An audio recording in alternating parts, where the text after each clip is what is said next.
ओम गम गणपते नमः। प्रिय श्रोताओं, आज चैत्र मास की संकष्टी चतुर्थी के शुभ अवसर पर सुनेंगे संकष्टी चतुर्थी की व्रत कथा और चौथ माता की कथा। आइए प्रसन्नचित्त मन और श्रद्धा भक्ति भाव से इन कथाओं का श्रवण करते हैं। प्रेम से बोलिए गणपति बप्पा मौर्या, चौथ माता की जय। अब सुनिए चैत्र संकष्टी गणेश चतुर्थी की व्रत कथा।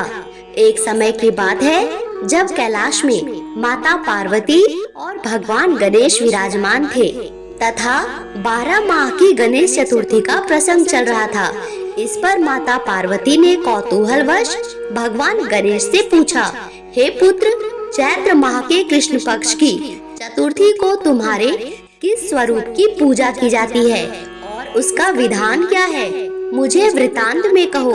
माता पार्वती की जिज्ञासा को शांत करते हुए भगवान गणेश ने कहा, हे माता, चैत्र माह की कृष्ण पक्ष को आने वाली चतुर्थी को मेरे भालचंद्र स्वरूप की पूजा की जाती है।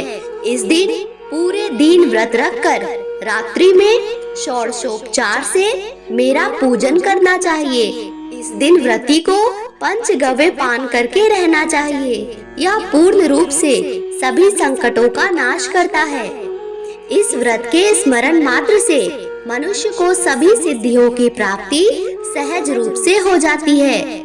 हे माता, अब मैं आपको इस व्रत से जुड़ी एक कथा के विषय में बताता हूँ, अतः आप इसे ध्यान पूर्वक सुनिए।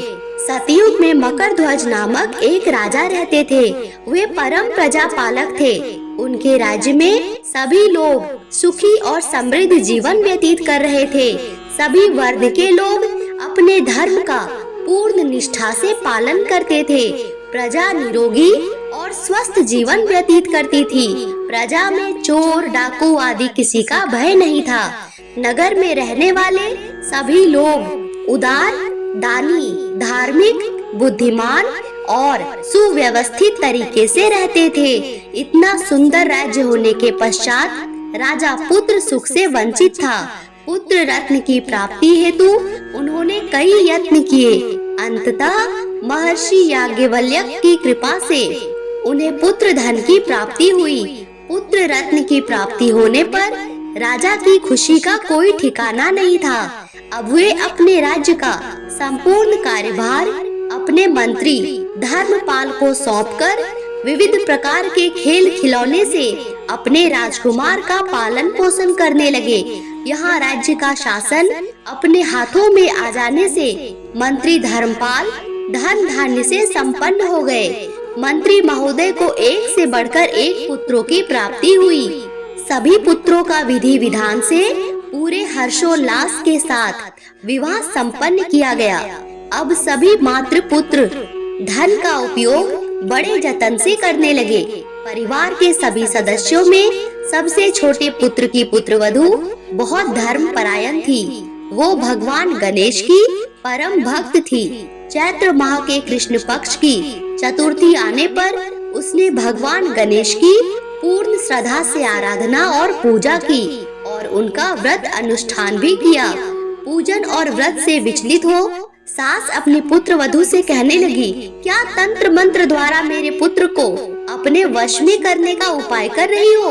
अपनी सास द्वारा बारंबार निषेध किए जाने पर भी अपनी पुत्र वधू में कोई बदलाव आता ना देख सास पुनः बोली, अरे दुष्टा, मेरे बार बार कहने पर भी तुम मेरी बात को अनदेखा कर रही है। मैं तुझे पीट पीट कर ठीक कर दूंगी। मुझे यह सब तांत्रिक तंत्र मंत्र पसंद नहीं है। अपनी सास की बात सुन पुत्र वधू ने विनम्रता से कहा, हे सासू माँ, मैं संकट नाशक भगवान गणेश का व्रत कर रही हूँ। यह व्रत अनुष्ठान करने से मनोवांछित फल की प्राप्ति होती है।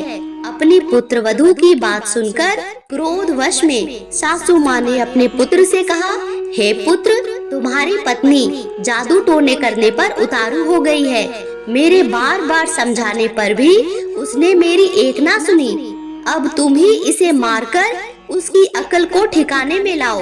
मैं तो किसी गणेश जी को नहीं जानती, वे कौन हैं? उनका व्रत कैसे होता है? हम लोग तो राजकुल से हैं। हमारी भला किस विपत्ति को वो नष्ट करेंगे? माता की आज्ञा को मानते हुए उसके पति ने उसे बहुत मारा और पीटा। इतनी पीड़ा को सहन करते हुए भी उस पुत्रवधू ने व्रत को पूर्ण किया। व्रत के अंत में वो भगवान गणेश जी का स्मरण करने लगी और प्रार्थना करके कहने लगी, हे विघ्नेश्वर, हे गणपति, आप हमारे सास ससुर को अपना परचम दिखलाइए ताकि वो आपकी महिमा को समझ पाए और उनके मन में भी आपके प्रति श्रद्धा भाव जागृत हो। अपने भक्त की करुण पुकार सुनकर भगवान गणेश जी ने देखते ही देखते राजा के पुत्र का अपहरण कर उसे धर्मपाल के महल में कहीं छुपा दिया।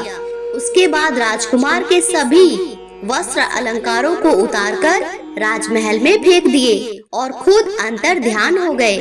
इधर राजा ने प्रेम पूर्वक अपने पुत्र को पुकारा, किंतु उन्हें कोई प्रत्युत्तर नहीं मिला। प्रत्युत्तर ना मिलने पर उन्होंने शीघ्रता से पुत्र की खोज करनी शुरू कर दी। राजा को अपने महल में पुत्र की पुष्टि ना होने पर वो शीघ्रता से मंत्री धर्मपाल के महल में गए और वहां जाकर अपने पुत्र को खोजने लगे। उन्होंने सबसे पूछा, मेरा पुत्र कहाँ है? यहाँ उसके सभी वस्त्र और आभूषण मिले हैं, किंतु मेरा राजकुमार कहाँ चला गया? किसने ऐसा निंदनीय कार्य किया है? मेरा राजकुमार कहाँ है? राजा की व्याकुलता धीरे धीरे अब बढ़ने लगी। राजा की दशा को देख मंत्री धर्मपाल ने कहा, हे राजन, आपका चंचल पुत्र कहाँ है? उसका मुझे कोई पता नहीं, किंतु मैं अभी पूरे राज्य में बाग बगीचे आदि स्थानों पर उसकी खोज आरंभ करता हूँ। उसके बाद व्याकुल राजा नौकरों सेवकों आदि से कहने लगे, हे अंगरक्षकों, सेवकों, मेरे पुत्र का शीघ्र पता लगाइए। राजा का आदेश मिलने मात्र से राजा के पुत्र की खोज जोरों शोरों से शुरू हो गई, किंतु राजा के पुत्र का कोई पता ही नहीं चला। जब राजा के पुत्र का कहीं भी पता ना चला, तब वो राजमहल में आके राजा के समक्ष डरते डरते यह निवेदन करने लगे, हे राजन, हमें क्षमा करें, अभी तक अपहरणकारियों का कोई पता नहीं चला है। राजकुमार को पूरे नगर में किसी ने आते जाते नहीं देखा है। उनकी बातें सुनकर क्रोधवश होकर राजा ने अपने मंत्री को बुलाया और कहा, हे धर्मपाल, मेरा राजकुमार कहाँ है? मुझे साफ साफ बता दे, क्योंकि उसके सभी वस्त्र आभूषण मुझे दिखाई दे रहे हैं, केवल वही नहीं है। अरे नीच, मुझे बता कि मेरा राजकुमार कहाँ है, अन्यथा मैं तुझे और तेरे पूरे कुल का नाश कर दूंगा, इसमें जरा भी संदेह मत रखना। राजा द्वारा इस प्रकार कहने से मंत्री विचलित हो गए। मंत्री धर्मपाल ने राजा के समक्ष नतमस्तक होकर कहा, हे भूपाल, मेरा विश्वास कीजिए, मैं अभी पता लगाता हूँ। इस नगर में बालक अपहरणकर्ताओं का कोई गिरोह भी नहीं है, ना ही कोई डाकू आदि यहाँ वास करते हैं, किंतु पता नहीं किस नराधमी ने ऐसा नीच कर्म किया है और ना जाने कहाँ गायब हो गया। धर्मपाल अब अपने महल में आके अपनी पत्नी और पुत्रों से पूछने लगा। उसने अपने सभी पुत्र वधुओं को बुलाकर पूछा कि यह नीच कर्म किसने किया है। यदि राजकुमार का पता नहीं चला तो राजा मुझे और मेरे पूरे वंश का विनाश कर देंगे। अपने ससुर की बात को सुन सबसे छोटी पुत्र वधु ने कहा, हे पिताश्री, आप इतने चिंतित क्यों हो रहे हैं? यह सब भगवान श्री गणेश की लीला है। उन्हीं के कोप का परिणाम आप भुगत रहे हैं। अतः आप सभी भगवान श्री गणेश की पूजा आराधना करें। अगर राजा से लेकर नगर के सभी प्रजाजन पूर्ण श्रद्धा के साथ गणेश जी की चतुर्थी का व्रत करें, तो व्रत के फल स्वरूप भगवान गणेश जी राजकुमार को अवश्य लौटा देंगे। मेरा वचन कभी मिथ्या नहीं होता। छोटी पुत्र वधु की बात सुनकर ससुर ने कहा, हे पुत्री, तुम सत्य कह रही हो, तुम धन्य हो। हमारे कुल में एक तुम ही हो जो मेरा और मेरे कुल का उद्धार कर दोगी। भगवान गणेश जी की पूजा कैसे की जाती है वो तुम हम सबको बताओ। हे सुलक्षणी, मैं मंद बुद्धि होने के कारण भगवान गणेश के व्रत की महिमा नहीं जानता हूँ, अतः मुझ पर और मेरे परिवार को उनके किए गए अपराध की क्षमा देकर राजकुमार का पता लगवा दो। तब तक सभी लोगों ने भगवान श्री गणेश जी का संकट नाशक चतुर्थी व्रत का अनुष्ठान करने का निश्चय किया। इसके बाद राजा सहित सभी नगरजनों ने गणेश जी को प्रसन्न करने हेतु व्रत का अनुष्ठान किया। सभी के व्रत अनुष्ठान के प्रभाव से गणेश जी प्रसन्न हो गए और देखते ही देखते सभी लोगों के सामने उन्होंने राजकुमार को प्रकट किया। राजकुमार को अपने समक्ष देख राजा सहित सभी नगरवासियों की खुशी का कोई ठिकाना नहीं रहा। वो बस राजकुमार को आश्चर्यचकित होकर देखते ही जा रहे थे। राजा ने अपने पुत्र को पुनः प्राप्त करके खुशी से गले लगा लिया। भगवान गणेश की लीला को देख वो भी नतमस्तक होकर कहने लगे, भगवान गणेश आप धन्य हो और धर्मपाल तुम्हारी छोटी पुत्र वधू भी धन्य है, जिसकी कृपा से आज मेरा पुत्र यमराज के वहाँ जाकर भी दोबारा लौट आया। अतः आप सभी नगरजन इस संतानदायक व्रत को विधिवत करते रहे। श्री गणेश जी बोले, हे माता, इस व्रत से बढ़कर इस लोक तथा अन्य किसी लोकों में कोई और व्रत नहीं है। इस कथा का श्रवण युधिष्ठिर ने भगवान श्री हरि कृष्ण से सुना था और इसी चैत्र माह के कृष्ण पक्ष को आने वाली चतुर्थी का व्रत करके उन्होंने अपने खोए हुए राज्य को फिर से प्राप्त किया था। प्रेम से बोलिए संकट नाशन भगवान गणेश की जय। गणपति बप्पा मोरया। अब सुनिए चौथ माता की कहानी। एक नगर में एक बूढ़ी माँ रहती थी। वह अपने बेटे की सलामती के लिए 12 महीनों का चौथ का व्रत करती थी। हर चौथ को पंसारी से थोड़ा सा गुड़ और घी लाकर 4 लड्डू बनाती, एक बेटे को देती, एक से पूजा करती, एक हथकार के लिए निकालती और एक चांद उगने पर खुद खा लेती। एक बार उसका बेटा ताई से मिलने के लिए गया। ताई ने चौथ का व्रत रखा था। ताई ने पूछा, माँ तो 12 चौथ करती है। और ताई बोली, तेरी माँ तेरी कमाई से तर माल खाने के लिए 12 चौथ का व्रत करती है। तू प्रदेश जाए तो वह एक भी चौथ नहीं करेगी। लड़के को लगा कि ताई सच कह रही है।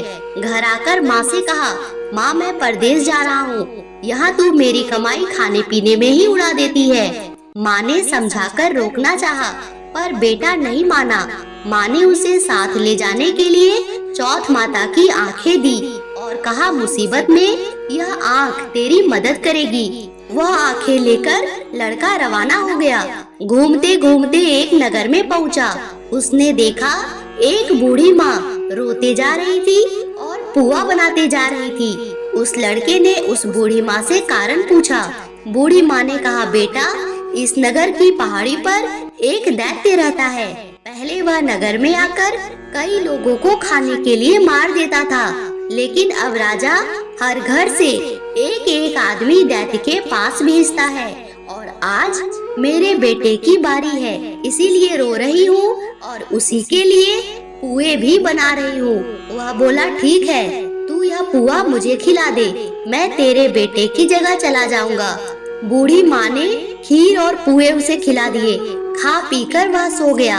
रात को राजा के सैनिक आए तो बूढ़ी माँ ने उसे भेज दिया। दैत्य के सामने पहुँचने पर उसने चौथ माता की आंखें निकाली और दैत्य की तरफ फेंक कर कहा, हे चौथ माता, यदि मेरी माँ मेरी सलामती के लिए व्रत रखती है तो इस दैत्य का सिर कटकर तुरंत गिर जाए। दैत्य का सिर कटकर गिर गया। लड़का वापस आ गया। राजा ने उसे ढेर सारे उपहार देकर विदा किया। चलते चलते वह एक दूसरे राज्य में पहुंचा।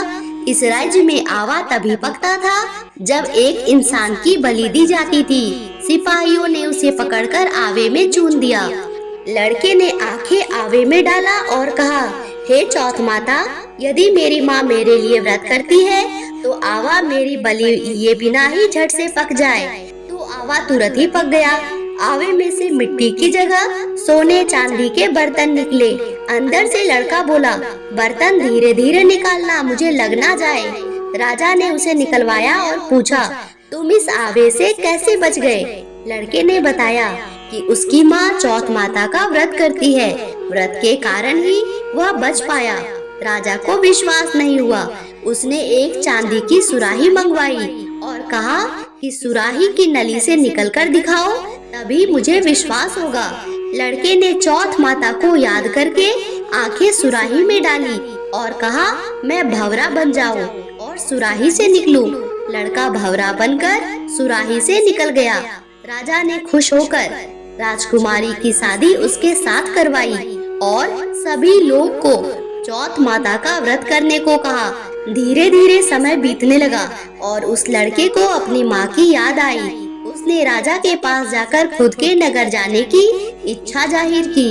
राजा ने रथ, घोड़ा, हाथी और खूब सारा दान दहेज देकर उन्हें विदा कर दिया। चौथ के दिन अपने नगर पहुंचकर वह पंसारी के यहाँ अपनी माँ का इंतजार करने लगा। सोचा कि आज तो चौथ है और माँ यहाँ जरूर आएगी। थोड़ी देर के बाद लकड़ी टेकती हुई माँ आती दिखाई दी। उसकी माँ की आंखों की रोशनी कम हो जाने से उसे कम दिखाई देता था। लड़के ने जानबूझकर अपना पैर लकड़ी में फंसा दिया और कहने लगा, बल रे पूत, काटी मेरे पैर में लगा दी।